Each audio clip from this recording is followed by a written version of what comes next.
Thank you, everyone. First of all, congratulations to all of you for joining this Seafarers India and Heartfulness webinar on two very important topics.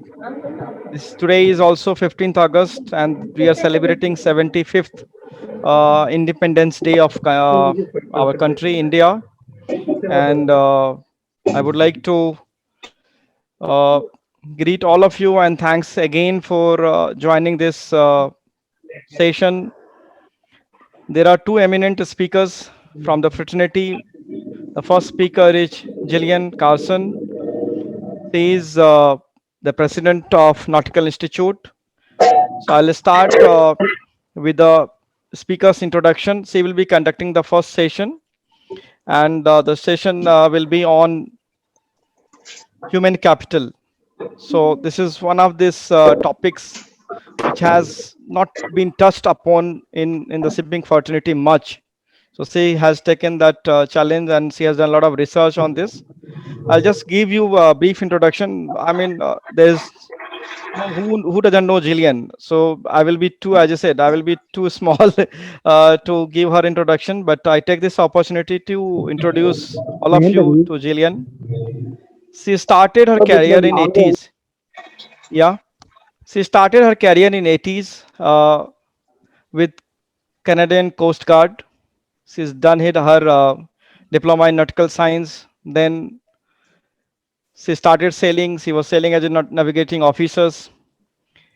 She has also done her B.Ed and M.Ed from the University of Toronto in 2002. So from 1983 to 1989, she was serving as a navigating officer. Then from 89 to 92, she was serving as a VTS operator.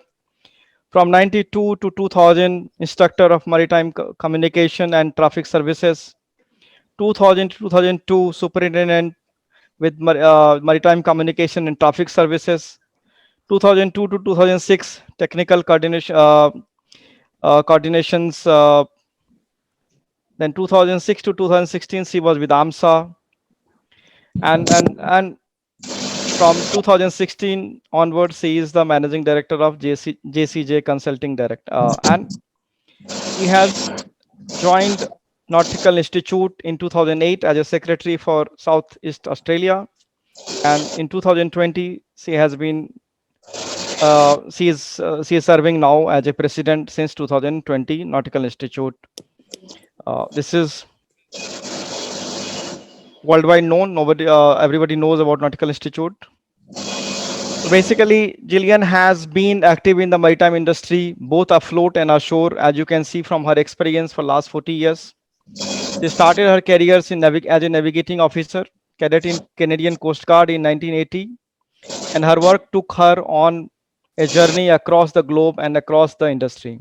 She is currently the president of the Nautical Institute with a focus on the impact of technology on maritime professionals, supporting diversity and inclusions, and working to empower the membership of the Nautical Institute. I now hand over this session to Jillian.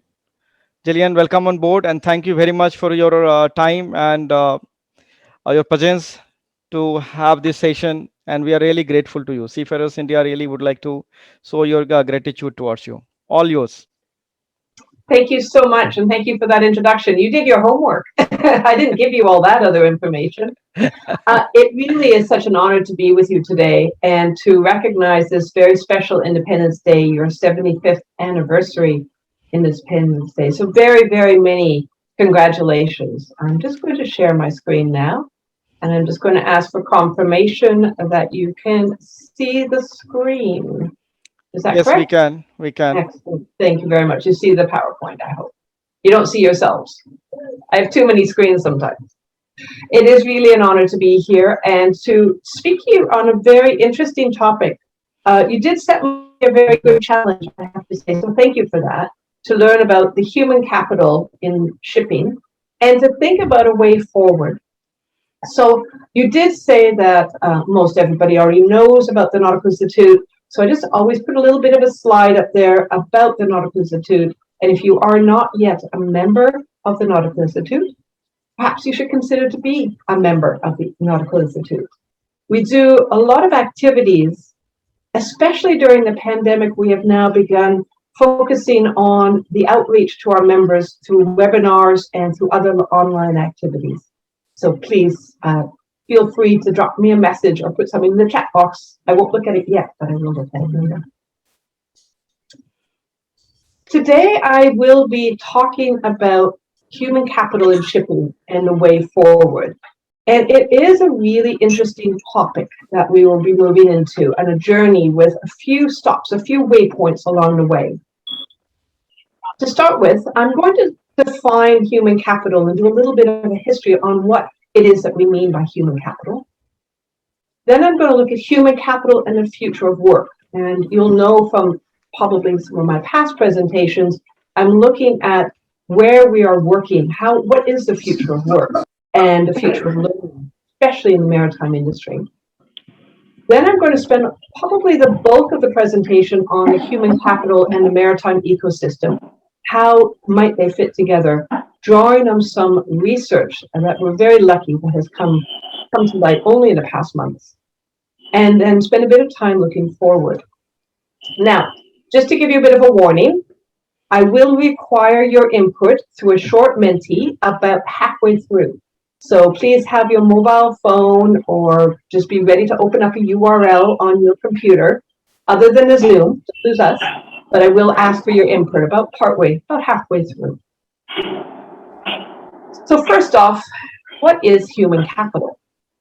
Well, I guess in order to think about that, we have to think about who Adam Smith is. And I'm going to take you back to 1776. Because in 1776, Adam Smith penned a document that was called The Wealth of Nations. He is often credited with being the founding father of economics. Adam Smith called human capital the acquired useful abilities of all inhabitants or members of society. He suggested that the differences in wages paid were based on the relative ease or difficulty of a job going forward. And so this was back from 1776. So just as we think of capital as the wealth in form of money or other assets owned by a person or an organization, human capital is the value or the wealth of the human who support that organization. So I want to go on a bit of a journey from 1776 through time. So let's go forward in time a little bit, and we're going to start looking in the 1960s, where human capital theory was resurgent. It came back to light, primarily through the economists of Theodore Schultz and Gary Becker, whose quote you see on the slide. So Becker realized that investments in workers was no different than investing in capital equipment. So it's another factor of, at that time, production, as they called it. So both are assets that yield an income, other outputs.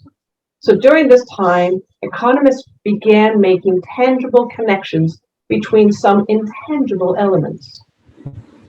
So the tangible assets, such as knowledge, skills, and competencies, were now married with the intangible assets, such as creativity, innovation, and vision. And these were brought together to improve worker performance and also benefit the economy and society. So when we're looking at defining human capital, we started in 1776. We've gone through to the 1960s. Let's come forward a bit to some of the more modern theory of human capital.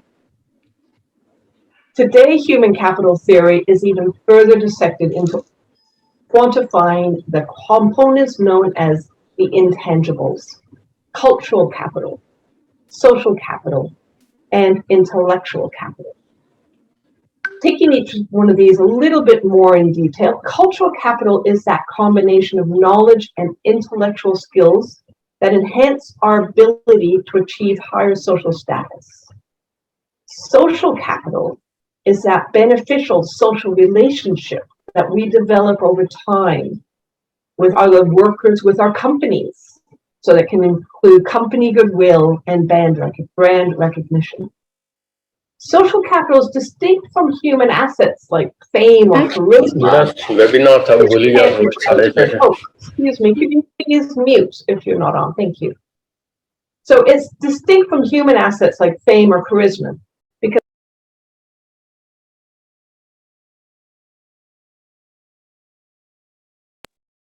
thank you. So I am now unmuted, I hope. Can you hear me again? Thumbs up if you can hear me. Excellent. So it's about this concept of the transferable skills that you have within social capital. And then the third one is intellectual capital. This is probably the easiest to understand because it's that tangible value in the sum of everything that you know, your experiences and your learning.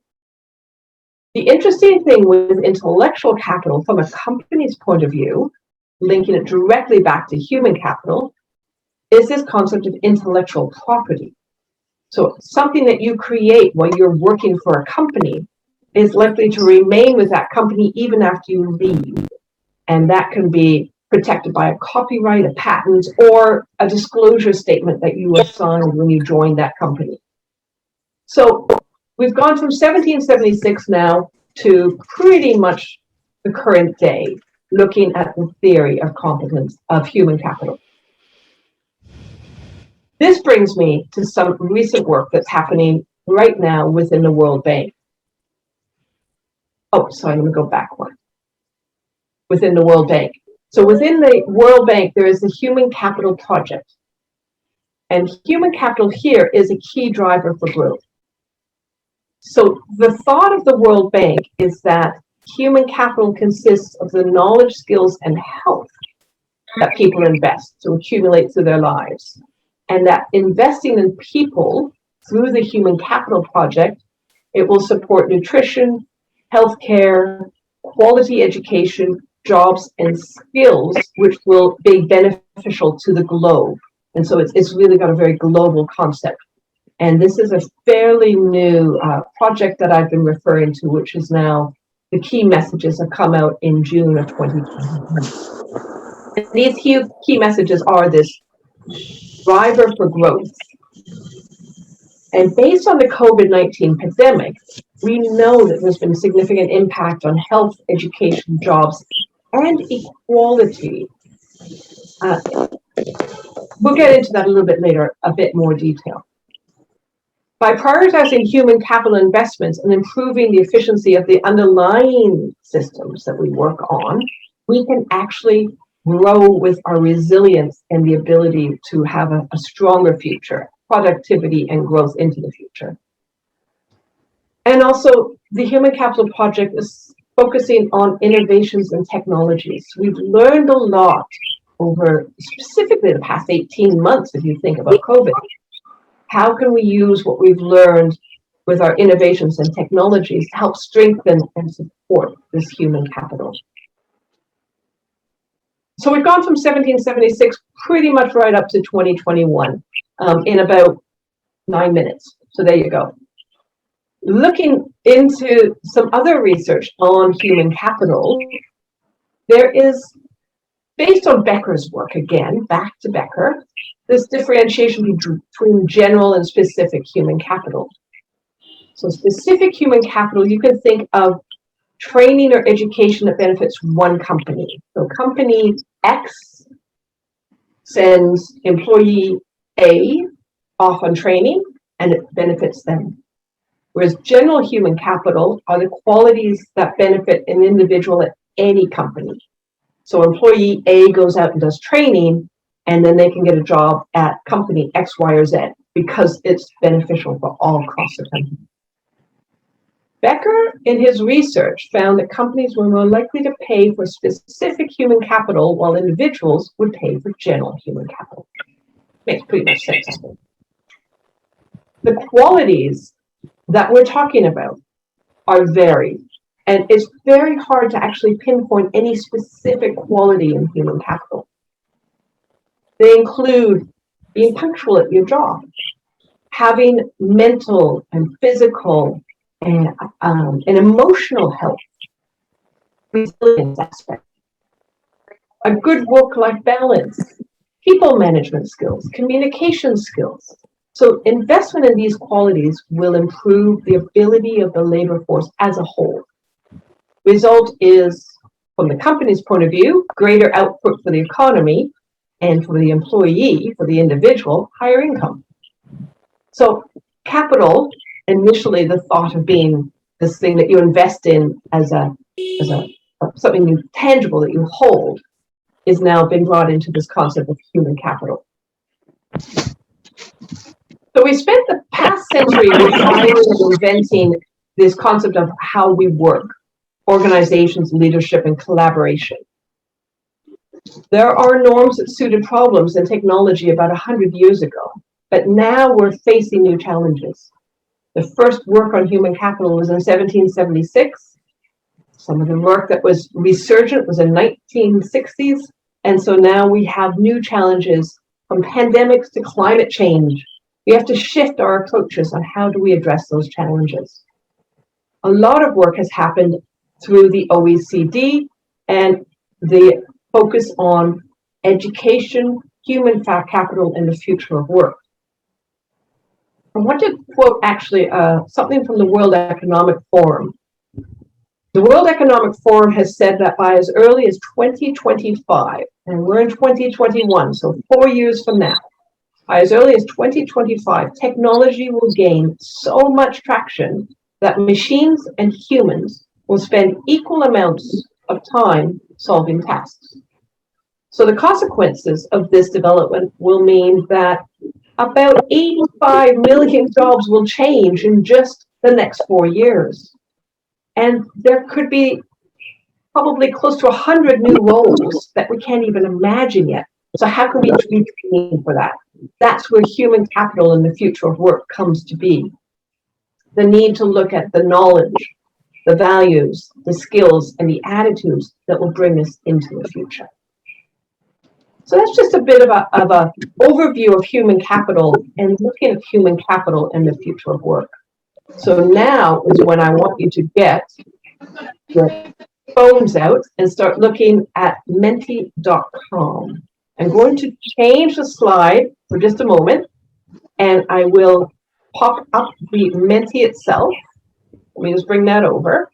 And I will also pop into the chat box the code. So let me just make this on full screen. I want you to go to your menti.com, and I'm going to put the code into the chat box.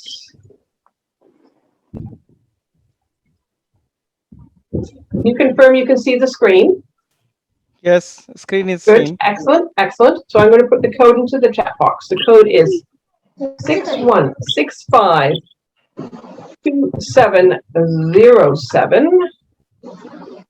And if you pop that code into your menti.com, and then put in 1 word, 2 words, 3 words, you can do it more than once, something that you think are the challenges that human capital, the challenges to human capital in the maritime industry.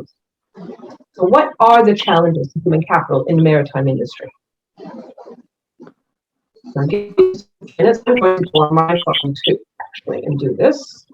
So all are requested to go to www.menti.com and use the code 61652707. Exactly. So I don't know if you can see my phone, but if you go to menti.com, you will get something very similar to a Mentimeter, it's called, and you put the code in. 61652707. Yeah, it's something like that. This will come. Yes, exactly. What are the challenges to human capital in the maritime industry? Some good points coming up there right now. So we get some more coming in. And you can enter again. If you think of something else, feel free to re-enter a topic that's already on the screen. It just makes it look bigger from a word cloud point of view. So don't, just because it's there doesn't mean that you don't enter it again. And we've got a few more coming in still. We've got some really, really great points coming up. So don't mind me if I look this way, it's because I've got another screen that I'm looking at. I want to read out some of these. So connectivity, stress, and quality. I think perhaps that might be work-life quality are coming out as being the highest ones. The role of innovation, the level of salaries.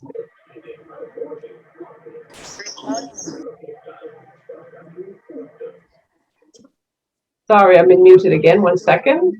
There we go. Salary and work hours keep coming up as well. Workload. I think workload is something that we're dealing with significantly now in the maritime industry. So I'm going to leave that open just in the interest of time. I have some more I want to continue on, but some really great points coming out. I will leave the Menti open just off the slide until the end of the presentation. So feel free to continue to go into the Menti and add in more topics. Let me just take it out of there. And it still should be open. I'm just going to move it off the screen and continue on. So the challenges to human capital maritime are quite varied. They go from the schedules that we have, the need to get on board vessels and get home, that mobility aspect, the need for connectivity, and the stress that we feel every day. What I would like to do is I'm going to now move into a section where I'm going to look at human capital specifically in the maritime environment. But I'm going to do this through the lens of 3 recently released reports. One of them is a report from Deloitte. And this report from Deloitte focuses on human capital during a pandemic environment. And so they call it the social enterprise in a world disrupted. Their key question is, are we doing enough to support? Are we doing everything we can to enable continued resilience and adaptability within the pandemic challenges? And from a maritime point of view, I ask, are we doing enough to support the maritime professionals? Deloitte indicates that the general public points to the organization's shortcomings to protect the workforce segment, those of us who have been disproportionately impacted by the health crisis. This includes the economic downturn. The young workers were most likely to be unemployed or underemployed. My daughter lives in Melbourne. She has 3 jobs, 2 of which are hospitality. Pretty much for at least half of the last year, she's not been able to work because of lockdowns. Minority groups, the labor force participation steeply declined, and women, the employment of women was found to be 19% at more risk than men. And that's reported from Deloitte. Organizations also face backlash from their role in encouraging high pressure and working conditions. So this is generally around the globe that there has been backlash for pressure for working conditions. 89% of workers in February 2021 from a Harvard Business Review said that their work-life balance was getting worse. 85% indicated that their well-being declined, and 56% said that their job demands had increased. Good afternoon, I everyone. think we can see that link directly. I think we can see that link directly to the maritime industry, but this was actually Google. Can you, And I hope that you can close off your mute yourself, please. others, please mute. Let the speaker Thank you very much. continue to speak, and then when question answer session, you can ask her whatever you would like to ask. You can always stick them in the chat box too, and I'll try and keep on them. So with the ongoing concerns of the pandemic, my city in Canberra is actually on day 3 of a proposed 7-day lockdown. I had a quick chat with someone up in Brisbane who's just come out of their lockdown. So we find ourselves continuing to suffer the disruption that is being highlighted within that Deloitte report. The report also tells us that workers are reconsidering everything from who they work for, where 40% of the global workforce are considering leaving their employer this year, to the role that they expect the employer to play in supporting their purpose and values. So what does this mean for the maritime industry? Well, we saw come out recently from the maritime industry a BIMCO Seafarer workforce report And I'm also going to pull on the Seafarer Happiness Index from Q2 2021. So both very recent reports. And I'm going to look at these through the filter of the Deloitte quadrant approach to this concept of human capital with the regulatory oversight. So if we look at this concept here that Deloitte has presented, they have a talent supply on the bottom where it goes from low to high, and they have a government impact from low to high again on the left. And they sort of break it into 4 quadrants. And they have specific terms within these quadrants. And I'm going to look at those, but I'm going to adapt this, I hope, to the concept of the maritime industry.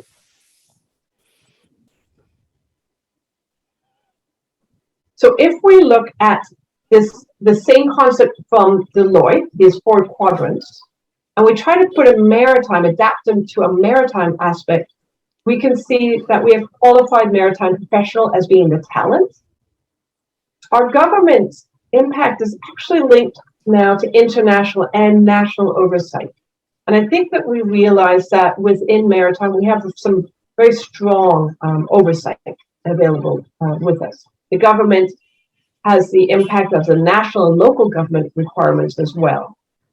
We saw that highlighted during the impact of the pandemic, where the local and national authorities had influence over whether or not a vessel could berth, whether or not seafarers could go and have shore leave, or if we could have some crew change. So I think that government oversight is quite appropriate from a maritime perspective. There's an interesting report, which I'm not going to delve into too much detail, I don't have enough time, but it did come out just recently on August of 2021. Captain Deepak Mataju wrote an article on looking at the impact of the MLC from a seafarer's perspective. He recognized the value of the Maritime Legal Convention. It's one of those 4 pillars, like a pillar of the shipping industry now. The implementation, if it's not done correctly, actually then undermine the reputation of the MLC. And he concluded his research by noting that it was disheartening to see that the convention was not doing justice to the expectations of the seafarer. So what I'm going to do now is I'm going to look now a little bit more detail into each of these aspects of the 4 quadrants from a maritime perspective. So if we look at the first aspect within maritime professionals in 2021, the BIMCO report highlighted that there will be a need for an additional 89,120 officers by 2026. So there's a current shortfall. And if you're thinking about that quadrant, that means we're sort of over on the left-hand side. Some of the specific officer qualities that are in short supply are the technical experience and the management level. At the same time, we looked at we have the Seafarers Happiness Index, which was recently released by Q2 2021. And it stated, and I quote, "It showed a steep and concerning drop from Q1 already." So I'm going to take a look at these 4 types of work that are related now to those BIMCO, the ICS report, and the Seafarer Happiness. So the first one, work as fashion. A work as fashion future arises where you have a low talent supply and a low government impact. In a work as fashion environment, the keyword is reactive. Employers chase workers. They look for their sentiments. They do lots of these surveys and try to get their input. They look carefully at what competitors are doing and what the marketplace is doing. So the low talent supply means there's a seller's market. Employees compete for workers' attention and approval. There can be higher salaries, better benefit packages, and you could provide an attractive work environment. In the maritime industry, as we just saw, it seems like we might be in this work as fashion position because we have a shortage of maritime professionals. But we continue to address the workforce through this mirrored vision of the fight for the job. So fight for the job is where you have a surplus or a lot of talent available, but you still have relatively low government oversight. In this environment, the worker and the employer, the key word is impersonal. Employers see workers as interchangeable. They can easily replace them. Workers compete for jobs. They're desperate for employment. They have low salaries, low benefits. Make sure everything's still working. Low benefits. And the labor laws and societal safety nets are minimal or absent. We have seen, and we know in the maritime industry, IceWaters reported that seafarer abandonment cases doubled from 40 in 2019 to 85 in 2020. We know that the Seafarer Happiness Index has decreased. This fight for the job, or this impersonal level that we have in this quadrant, also has this idea of gig work. Now, these quotes from Deloitte, to try and put them in the maritime environment, concept of gig work would be contract work, where employers lobby governments to limit worker protections. Sound familiar? Ghost workers, those who perform tasks on an ad hoc basis in poor working conditions with low incomes. And there appears to be a growing concern that work demands are continuing to rise, but without any benefits to the seafarers. In addition, the management systems on board ships, the safety management systems, the ever-increasing demand for paperwork tends to undermine the safety and well-being. So while the BIMCO study could indicate that we as an industry in maritime are in a work as fashion approach, the reports from the Seafarers Happiness Index and the ongoing concerns over crew abandonment bring us into that war between talents approach. The third quadrant is this concept of just do the job and get home. So the key word here is professional. Each the employer and the employee depend on each other to do the job. They expect that the worker will find meaning and purpose outside of the work environment. So you do your work, you get your money, you get your time off so you can go home and do something else. Financial stability provides that opportunity to have these outside interests. In the maritime link, the outcomes from the Seafarer Happiness Index highlight this disconnect that many seafarers feel with home. The seafarers may leave work at work when they go home, but right now it's very difficult to leave work. Seafarers continue to have difficulty with crew change, so either to leave work or even to get to work is a challenge. There's also less satisfaction with onboard life and the inability to go ashore in different ports. There is concern that in the future, the role of the seafarer may lose its appeal. Now, moving to the fourth quadrant, the last quadrant I want to look at, concept of purpose-driven work or the purposeful work. The key word here is communal. Employers and workers have a shared vision. The importance of purpose goes beyond the work itself and focuses on this concept of why. I'm not sure if you've heard of Simon Sinek, or if you've heard and listened to his Start With Why, or the Golden Circle. If you haven't, I highly recommend it. The term is Simon Sinek. I put it in the chat box, and it's Start With Why. It's really worth listening to. So if you have this purpose, the basis of employment then becomes the why. The brand attracts and retains workers, and the workers have this value that they give. We're seeing this already. The future is already on us here now. Over the past 2 years, 44% of millennials and 49% of Gen Zs said that they have made career choices over the type of work they are prepared to do and the organizations for which they're prepared to work based on personal ethics. So this why is already coming in to how we are working now. And the study from Deloitte notes that over the next 5 years, 86% of respondents predict that they would find value and meaningful mission and an opportunity to make an impact on that mission. Wouldn't it be great if that mission was their work? And in fact, a recent Gartner survey found that when an organization acts on today's societal issues, the proportion of workers who are considered to be highly engaged increases by 20%, from 40% to 60%. So when talent is high, supply is high, and they've got good oversight, employers can pick and choose workers, not just for the skills and capabilities, but for that alignment with the purpose of the organization. So these 4 futures are illustrative. They're not exhaustive. And I've just used them based on the research to try and give us a feeling of where the maritime industry fits within the concept of the global approaches and the theory around human capital. Bringing this to a bit of a conclusion now, just looking to the future, thrive or survive.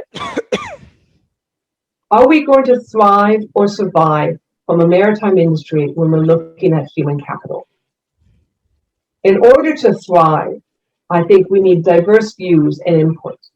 We need to seek effective, authentic, and purposeful input that we actually pay attention to. Focus on listening to what is being said and not on having those aspects of surveillance, the concept that we're there to get this report so we can do something with it. We actually want to listen to what's happening and ensure that solutions are fit for purpose, not one size fit all.